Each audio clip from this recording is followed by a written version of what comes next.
Pero, ang sasabihin nyo ng mga ngayon, ala, diba? Doon ang letter, ito yung yan. So, kung sasalita, unang word niya, yung tamang na letter. Set mo yan. Okay.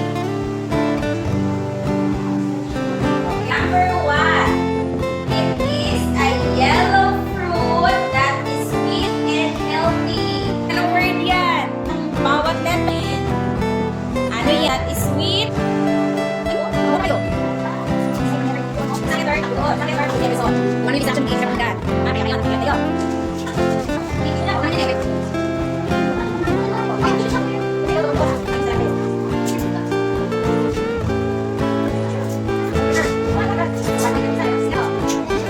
Ito yung question number 2.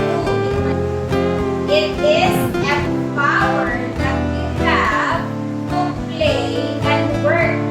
Sabihin, ito yung power na may first impression mo. So, nakakapit ng ngayon, i-arrange nyo yan. Kaya, ay, ipo na mo. Next.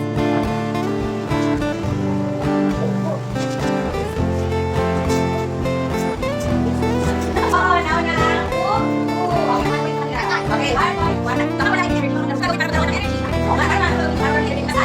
Okay, para ng atong set. One, hindi na para sa inyo. Dapat pwede set na. Pero okay, set na. Hindi na atong set nyo.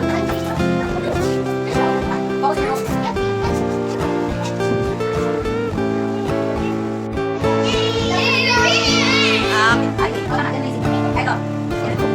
Ngayon, para sa aking isipin yung words, teachers na nasa aking order. Ito, balik, pero tayo tawag ito. Uno, pero pag-i-order.